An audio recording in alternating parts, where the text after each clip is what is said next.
India में सरकार किसी का है, हम विरोधी किसी के नहीं है, बस वो दो चीजें कर दे, एक एजुकेशन अच्छी कर दे और लोगों के अंदर स्किल्स। जिस दिन ये हो गया उस दिन इंडिया ग्रोथ करेगा, चाहे मोदी जी बैठे चाहे राहुल गांधी बैठे, हमें क्या करना है, हमें कोई फर्क नहीं पड़ता किस पार्टी की सरकार। कई बार क्या होता है, लोगों को ऐसा लगता है, जैसे मैंने उसमें कुछ बोल दिया इस तरह का कि भाई, खैर मैंने स्पष्ट नहीं बोला, लेकिन लोगों को ऐसा लगा कि भाई इस मैडम जो है एंटी मोदी हैं, कईयों को लगा मैडम एंटी इंडिया हैं। तो ये समझने की जरूरत है, ये अनपढ़ों की समझ में नहीं आएगा। दो चीजें जिस देश की विकसित होंगी ना, वही आगे जाएगा। आप कुछ कर लो, चाहे कितनी डेवलपमेंट की बातें कर लो, अगर आपकी एजुकेशन कमजोर है तो देश किसी भी कंडीशन पे आगे बढ़ ही नहीं सकता। आपके देश में ये नो डिटेंशन पॉलिसी, इसने सब भट्टा बैठा दिया पूरे देश का। वो जो बच्चे की पढ़ने की उम्र थी ना, जिसमें हम याद करते थे, डर के मारे ही सही चीजों को लर्न करते थे। भाई तुमने पहाड़े क्यों याद किए बचपन में? क्योंकि टीचर्स मारते थे, पीटते थे, जिसको पहाड़े नहीं आते पिटता था ना वो। उस डर से हम पढ़ गए।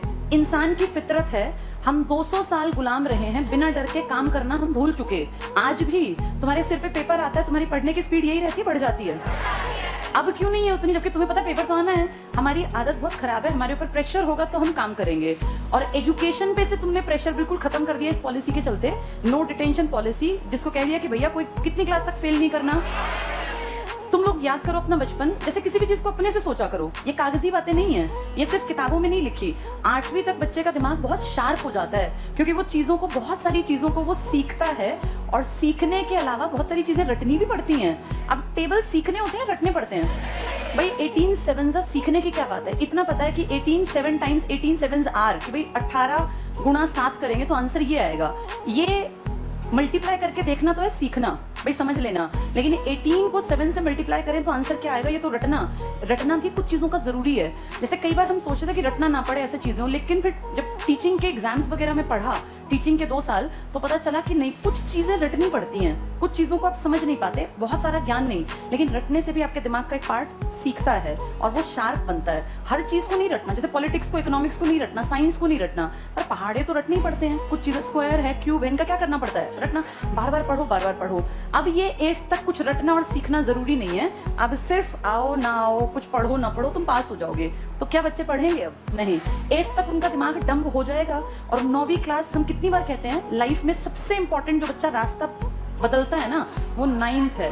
यहाँ से 2 रास्ते निकलते हैं, एक सही दिशा में जाएगा और एक गलत। आप खुद देखना, आपके घर में छोटे भाई बहन हो, कोई भतीजा भांजा भांजी कोई हो, 8th तक बच्चे का बिहेव बच्चे वाला होता है, 9th में आते ही उसका एक तरीका ही अलग हो जाता है। अब उसकी संगत पे फर्क पड़ेगा कि वो क्या पकड़ेगा। तुम्हारे भाषण से, तुम्हारे घर से, संस्कारों से फर्क नहीं पड़ेगा। और यहाँ संगत गलत होने के चांसेस ज्यादा इसीलिए हैं क्योंकि उसको 8th तक तो पढ़ना ही नहीं आया। अब ये गाँव में जो नशे के इतने सारे साधन बन गए, इन सबसे लाइफ आसान बनेगी या मुश्किल बनेगी बच्चों की? पहले देखो, शराब पीने के लिए आदमी को शहर जाना पड़ता था, क्योंकि शराब की दुकानें शहर में थी। आज हर गांव के नुक्कड़ पर शहर की ये इसकी शराब की दुकान। कई गांव ऐसे हैं जिनमें एक गांव में 4-4 दुकानें खुल गई, 4 चौराहों पर, चारों तरफ। तो वहां किसी भी 16-17 साल के लड़के के लिए नशा जैसे अवेलेबल हो गया ना, 50-100 रुपए तो हर कोई अरेंज कर लेता है।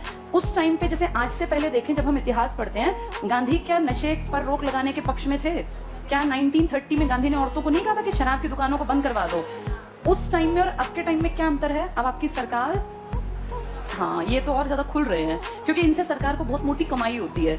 ये जो एजुकेशन है ना, अगर बच्चा इस तरफ मुड़ जाए तो उस तरफ से चांसेस हैं बचने के। तुम लोगों ने महसूस किया इस पेंडेमिक में क्राइम रेट भी बढ़ा है। लोग पढ़ाई से हट गए, जो 18 साल 16 साल के लड़के थे, वो क्या करेंगे फिर? पढ़ाई से हटे तो 100% गलत रास्ता पकड़ेंगे, क्योंकि खेती तो खत्म बराबर हो गई, खेती में तो कुछ निकलता नहीं। तो बच्चा या तो पढ़ेगा या तो बिगड़ेगा, और पढ़ने की जरूरत इसने खत्म कर दी, तो ये तो खत्म हो ही गया। स्किल एजुकेशन की अगर बात करूं तो आप खुद इसका साक्ष्य हो, आपके सामने ये बातें हैं। क्या हरियाणा में स्किल्स की यूनिवर्सिटी नहीं बन रही थी? बन रही थी ना। कितने दिन से पढ़ रहे हो तुम लोग? उसमें पास हुए कितने लोगों में स्किल्स आ गई और उन्होंने क्या कुछ कर लिया? जैसे स्किल्स तो दिखाई देती है ना, ये चीजें अपने आप देखा करो, सीखा करो। सिर्फ कागज पढ़ने से ज्ञान नहीं आता। आप में और चाइना में इतना अंतर कैसे हो गया जब दोनों बराबर थे? 1950 तक तो दोनों इक्वल थे, 1970 में आप थोड़े से ऊपर थे, बराबर से थोड़े से ऊपर, ये थोड़ा सा नीचे। 1978 से इन्होंने काम करना स्टार्ट किया और असली काम इन्होंने शुरू किया 1990, जब इन्होंने अपने देश में एजुकेशन को कंपलसरी बना दिया। कि भाई पढ़ना ही पढ़ना है। इनके देश में ना करोड़ों की आबादी थी हमारी तरह, आज भी है, नंबर 1 तो भी यही है, लेकिन इन्होंने सोच लिया कि इस आबादी को यूज करना है, इस आबादी का इस्तेमाल करना है बेहतर करने के लिए। पहले यहाँ बहुत बदहाली थी, बहुत खराब सिस्टम था। इन्होंने 1978 से काम करना स्टार्ट किया और 1990 में कहा कि देश आगे तब बढ़ेगा जब क्या अच्छी होगी शिक्षा, और स्किल साथ साथ लोगों को सिखानी स्टार्ट कर दी। आज आप देखो दुनिया में कहीं कुछ बनता हो, कोई भी प्रोडक्ट तुम चाहे किसी तकनीक से बना लो, जापान इसका, चाइना का, एक बार आदमी उसको देखेगा और कह देगा मैं सेम ऐसा दोबारा तैयार कर सकता हूँ। उनको टेक्नोलॉजी की इतनी ज्यादा समझ आ गई, उनके अंदर इतनी स्किल्स हैं कि वो किसी भी देश की चीज को देख के उससे बेहतर बना सकता है। ये कैसे आ गया? इन्होंने इन चीजों पे काम किया, एजुकेशन पे और स्किल पे। हम पीछे क्यों रह गए? क्योंकि इन सालों में हमने इन पे काम नहीं किया। हमने काम बहुत किए, लेकिन इन दोनों को छोड़ के बाकी दुनिया भर के काम हमने कर लिए। 1990 से आज 2022 कितने साल बीत गए? 32 साल। दुनिया की गूगल कर लेना, नंबर 1 इकोनॉमी जो है चाइना है। सबसे ज्यादा चाइना ग्रोथ दिखा रही है ना, ग्रोथ तो आप दिखा रहे हैं। अच्छा एक और देखो मजेदार चीज, अगर तुम भरोगे fastest growing economy in the world, तो पता है नंबर 1 कौन है? हम।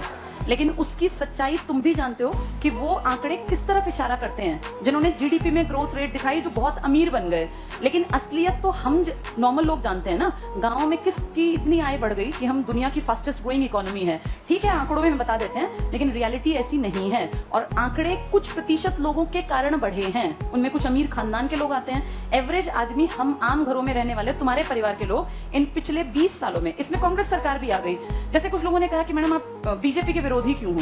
भाई मैं बीजेपी के विरोधी कहां से हूं? मैंने तो पेंशन की बात कौन से साल की है? 6 में किसकी सरकार थी? तो कांग्रेस की सरकार के बारे में कहा कि पेंशन बंद कर दी, तो उसमें बीजेपी कांग्रेस का मुद्दा ही नहीं है। मुद्दा ये है कि भाई हमारा जनता का क्या हुआ है, और वो करने वाला कोई ना कोई तो है जो पावर में बैठा है। ये चीज गलत है, और इसका विरोध मुझे लगता है पूरे देश के हर युवा को करना चाहिए जो गलत हो रहा है। सरकार शिक्षा से अगर चीजों को छीन रही है तो गलत है। सरकार अगर कहती है भाई शिक्षा मेरी जिम्मेदारी नहीं, स्वास्थ्य मेरी जिम्मेदारी नहीं, तो फिर तो गलत है। जैसे कई लोग कहते हैं कि प्राइवेट देश आगे निकलते हैं जो प्राइवेटाइज चीजों को कर देते हैं। मान लिया प्राइवेटाइजेशन के मैंने कई बार एग्जांपल दिए क्लास में। प्राइवेटाइज होने पर तुम्हें अपनी सब चीजें बदलनी पड़ेंगी। इंडिया के लोगों में अभी वो क्षमता नहीं है कि हम प्राइवेट सेक्टर को पूरी तरह से अपने में रमा लें। पता है प्राइवेट सेक्टर में क्या होता है? सर्वाइवल ऑफ द फिटेस्ट, यही थ्योरी चलती है। आप वहाँ इंटरव्यू देने जाओगे तो आपके कपड़े, आपके जूते, हर चीज मैटर करती है वहाँ। आप सरकारी संस्थान में पेपर देने जाते हो, चप्पल पहन जाओ, क्या फर्क पड़ता है? आपके कपड़े फटे भी हैं तो भी कोई देखने वाला नहीं है, अगर आप इंटेलिजेंट हैं। प्राइवेट में जाने के लिए पहले हमें काबिल भी तो बनना पड़ेगा ना। ये इतनी बड़ी देश की आबादी नाकाबिल है, बहुत सारे भारत के लोग। गलती उनकी नहीं है, गलती एजुकेशन सिस्टम की। 12वीं करने के बाद कुछ सीखता ही नहीं बच्चा। तुम अपने आप भी देखो, तुम 12वीं कर गए, क्या सीखा हम लोगों ने स्कूलों में? कुछ नहीं। अपने देश में वोकेशनल एजुकेशन के नाम पे कुछ है ही नहीं। टेक्निकल चीजें फ्लॉप। एक एग्जांपल आपको देती हूँ। आईटीआई सबको पता है ना? आईटीआई क्यों बनाई गई होंगी? ताकि बच्चे 10वीं के बाद कुछ स्किल्स सीख लें। इनमें क्या कोर्स करवाते हैं? प्लम्बर का, इलेक्ट्रीशियन का ना, ये कोई चीज ठीक करने का, यही सिखाते हैं ना। तुम सबने आईटीआई के हालात देखे हैं, क्या आईटीआई वास्तव में काम कर रही है? तुम अब जैसे हम कहें ठीक है सरकारी आंकड़ों में हो सकता है आईटीआई के रिजल्ट 100% आते हो, पर तुम और मैं भी तो देखते हैं आईटीआई की हालत। हर शहर में आईटीआई है। आईटीआई के बाहर तुम 10 मिनट खड़े होकर देख लो, छुट्टी के टाइम और सुबह के टाइम, वो जो बच्चे आते हैं तुम्हें दिखेगा कि इनको कुछ पढ़ाया लिखाया नहीं जाता। जैसे एजुकेशन और स्किल कहीं नहीं है, चाहे वो आईटीआई हो चाहे स्कूल हो। इसीलिए सिस्टम बैठता जा रहा है। जैसे सिर्फ आबादी, एक चीज और भी है। कई लोग क्या कहते हैं कि आबादी के कारण ऐसा हो रहा है। एक प्रॉब्लम है तुम्हारी जिंदगी में, उस प्रॉब्लम को पहले मान लो, लेकिन उसका उपचार भी तो करो। ये किसने कहा कि आबादी नहीं बढ़ रही है तो हमें दिक्कत नहीं है दिक्कत। लेकिन सिर्फ आबादी बढ़ने से दिक्कत है या सरकार की पॉलिसी भी गलत है? आबादी आज मेरे चाहने से तो कम नहीं होगी, ना तुम्हारे चाहने से। आबादी कंट्रोल होने में 20 साल अभी और लगेंगे। उसके बाद आबादी पे देखना थोड़ा थोड़ा अपने आप कमी आएगी। कारण अब हमारी पीढ़ी के लोग कहाँ उतने, अगली पीढ़ी में 2 बच्चे 1 बच्चा, यही तो ट्रेंड है ना। लेकिन जो इतने बढ़े हैं उनको थोड़ा कम होने में टाइम तो लगेगा ना। अब तुम सोचो सारी चीजों का क्या कहते हैं कि मोदी जी क्या करें या सरकार क्या करे या कांग्रेस क्या करे, आबादी ज्यादा है। एक पार्ट ये मान लो, एक्सेप्ट कर लो कि हाँ आबादी ज्यादा है। अब इसके आगे क्वेश्चन मार्क, इसके बावजूद हमें क्या चाहिए? तो इसके लिए काम करो, इसके लिए भी तो काम करो ना। आबादी ज्यादा है कह के बस लीपापोती कर दें, चाहे कांग्रेस सरकार चाहे बीजेपी चाहे कुछ भी है, फाइनली तो हमें ये चाहिए ना। और इसका रास्ता सिर्फ वही 2 तरीके हैं, एजुकेशन और स्किल। उनको सुधार लेंगे तो देश बढ़ेगा, वरना देश जीरो।